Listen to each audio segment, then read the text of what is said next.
Yeah, hi there, Naruki. This is Michael, and I'm going to listen to your pronunciation pretest that you took at my online TOEFL course, Stealth, the 7-step system to pass a TOEFL IBT.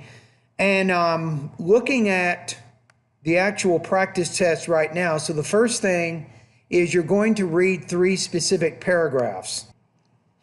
Okay, let's listen to the first paragraph here. Okay, here we go. My best friend is Amaniso. Oh, wait a minute. I need to go back. Give me a quick second. All right, let's listen to part A, the first paragraph here. When two people are talking to each other, Now, I don't know if you noticed, but you didn't pronounce the R in there, the be verb, the auxiliary verb there. So it's when people are talking to each other. Now, I know that you need to put more stress in the main verb. That's what sentence rhythm is all about, but it doesn't mean that you totally omit saying this word. So I would say when two people are talking to each other, they tend to stand a specific distance apart. okay. Each person has an invisible boundary around his or her body. So I would probably say has an invisible boundary around his or her body, into which other people may not come.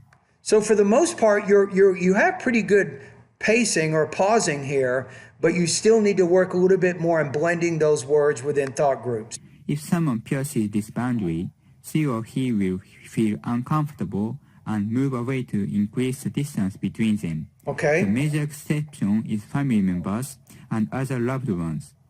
This personal distance is not due to body odor or bad breath, but because closeness lends a sense of intimacy that is at odds with the relationship to the other individual. Okay, so in this one, probably maybe 2 things are standing out on my mind. You can probably vary that intonation a little bit more. That's one thing you can do. And also you can work on the blending of the words within each thought group. Now let's move on to paragraph number 2. Interestingly, the average personal distance varies from culture to culture. Okay, a couple words there. The V, as in varies, you need to pronounce that V with a little bit more vibration. I think that's going to be important. And the other word is culture. Culture. You're having a little bit of trouble with that medial R sound. Culture. Americans tend to require more personal space than in other cultures. Therefore, if you try to get too close to an American during your conversation, he or she will feel that you are in his face and he will try to back away. Try to be aware of this. So, a little bit of trouble with that W too. Try to be aware. So Naruki, when you're pronouncing that aware, that W, you want to round your lips a little bit more. Aware, aware. if the person to whom you are speaking backs away a little, don't try to close the gap. Also, try. Okay, let's take a look at your third passage here. Let's see how you're doing. Okay, let's see how you did with. To avoid physical contact while you are speaking, since this may also lead to discomfort. Okay, that's a word. That's a word stress shift. Discomfort, not discomfort. So put the stress on that second, not the third syllable there. Contact while you are speaking, since this may also lead to discomfort. Touching is a bit intimate for casual acquaintances. It's a bit too intimate, so you had a little bit of problems with your word order there. So don't put your arm around his or her shoulder. Okay, one other word is that word casual. So touching is a bit too intimate for casual acquaintances. So that palatal consonant, you can probably work on a little bit more. Don't touch his or her face or hold his or her hand. Shaking hands when you initially meet or part is acceptable, but this is only momentary. Again, momentary, not. So you had a little bit of trouble with your word stress shift on that. Okay, in part B here, you're answering question number 1, 2, and 3. So who is your best friend? Why is this person important to you? Use specific examples. 2, where do you see yourself 5 years from now? What will you be doing? And then be sure to explain your ideas with supporting details. What is your favorite season of the year? Fall, winter, spring, summer? Be as specific as possible. Okay, so let's see how you answer this.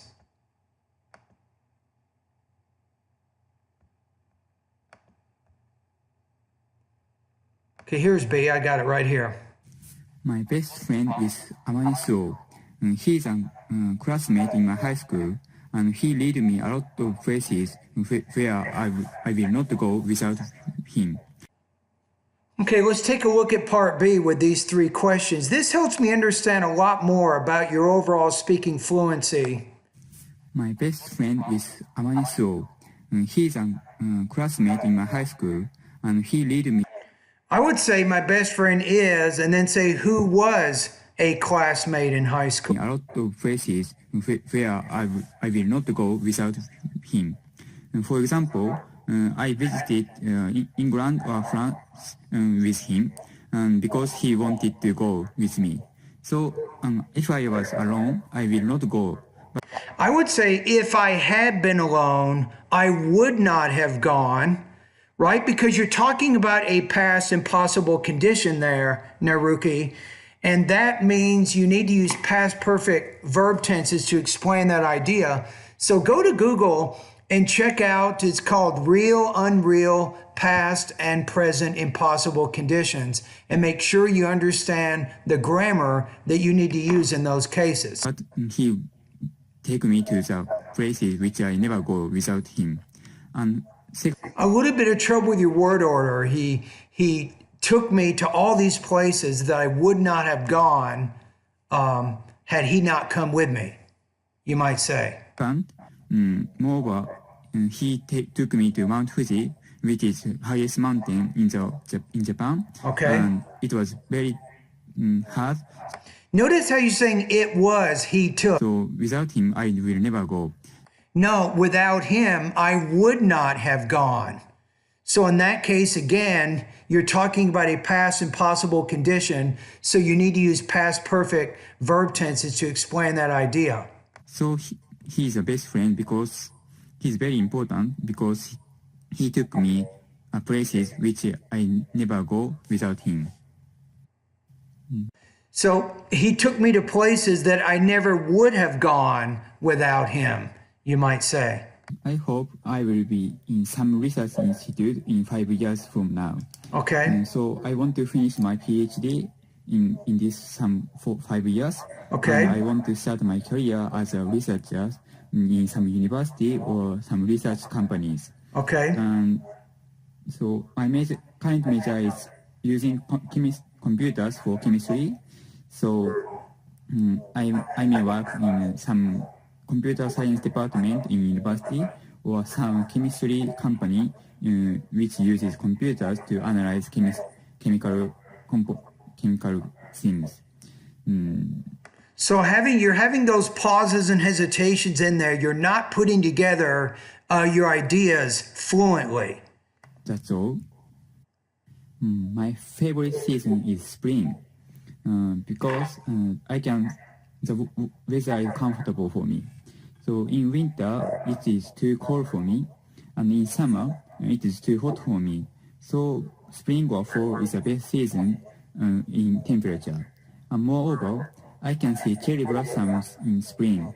So cherry blossom is very beautiful in spring, and there are a lot of cherry springs all over Japan.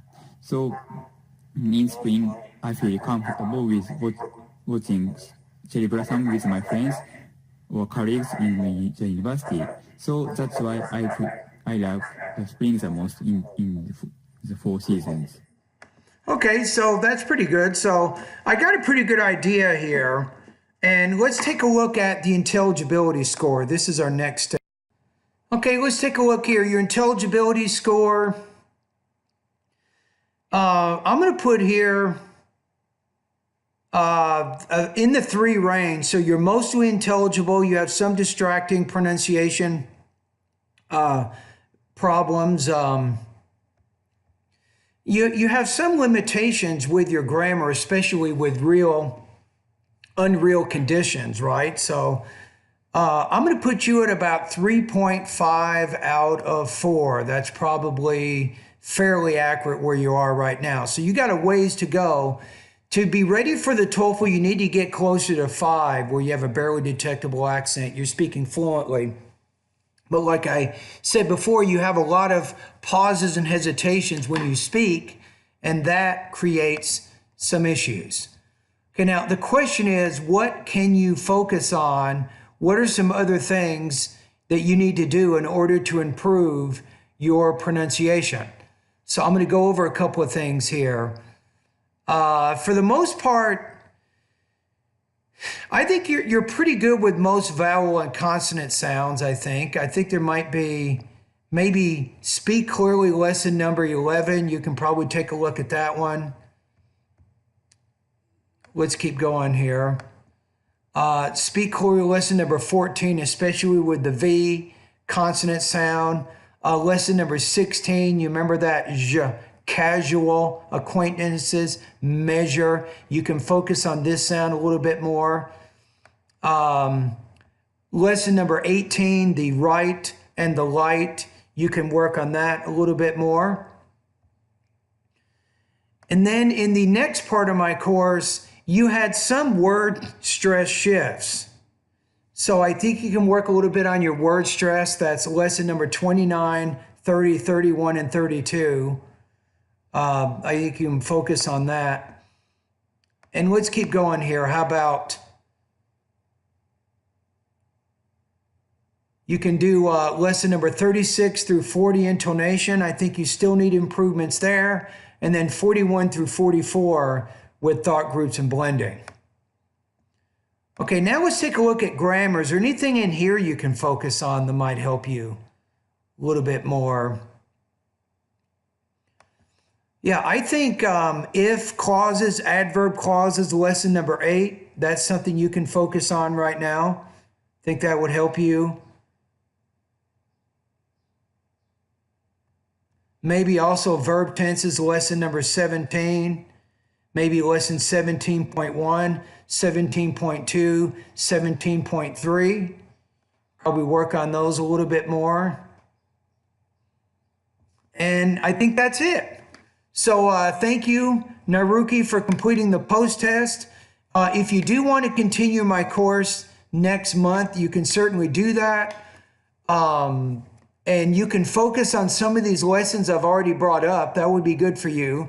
And then you can continue to send me speaking and writing practice from anywhere on the internet. I'll be more than happy to help you continue to improve your speaking and pronunciation of American English. All right, and happy holidays to you.